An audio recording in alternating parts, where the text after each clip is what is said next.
यह कथा है देवर्षि नारद की, जो कभी गंधर्व थे।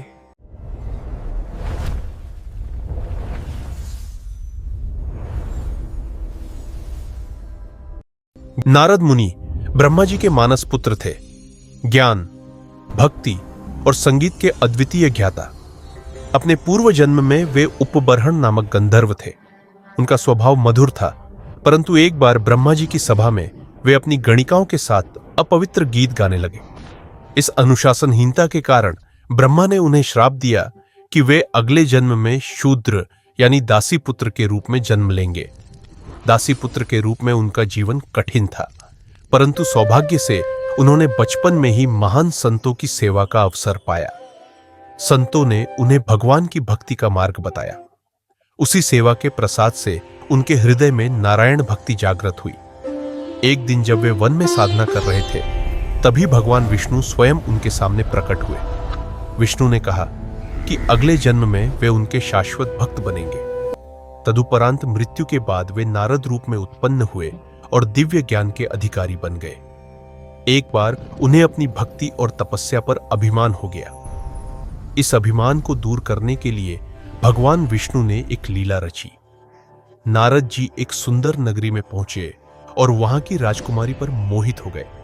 विष्णु की माया से वे यह भूल गए कि वे एक तपस्वी हैं। राजकुमारी का स्वयंवर हुआ। नारद ने विष्णु से वर मांगा कि वह उनके समान रूप पा सके। विष्णु ने वर तो दिया, पर पीछे से उन्हें वानर मुख दे दिया। स्वयंवर में उनका मजाक बना, उनका प्रेम अधूरा रह गया। नारद अपमानित और दुखी हुए और उन्होंने विष्णु को श्राप दिया कि उन्हें भी स्त्री वियोग सहना पड़ेगा। विष्णु मुस्कुराए और बोले, तथास्तु। यही श्राप आगे चलकर भगवान विष्णु ने राम अवतार में सीता वियोग के रूप में भोगा। इस घटना के बाद नारद का सारा मोह टूट गया। उन्हें समझ आया कि भगवान की माया अगाध है और स्वयं को भक्त समझकर गर्व करना मूर्खता है। वे पुनः भक्ति, ज्ञान और तपस्या में लौट आए। समय के साथ वे देवताओं के दूत, संदेशवाहक और देवर्षि कहलाए। वे तीनों लोकों में भ्रमण करते हुए धर्म, कथा और भक्ति का प्रसार करने लगे। नारद मुनि की कथा हमें सिखाती है कि अभिमान आध्यात्मिकता का सबसे बड़ा शत्रु है।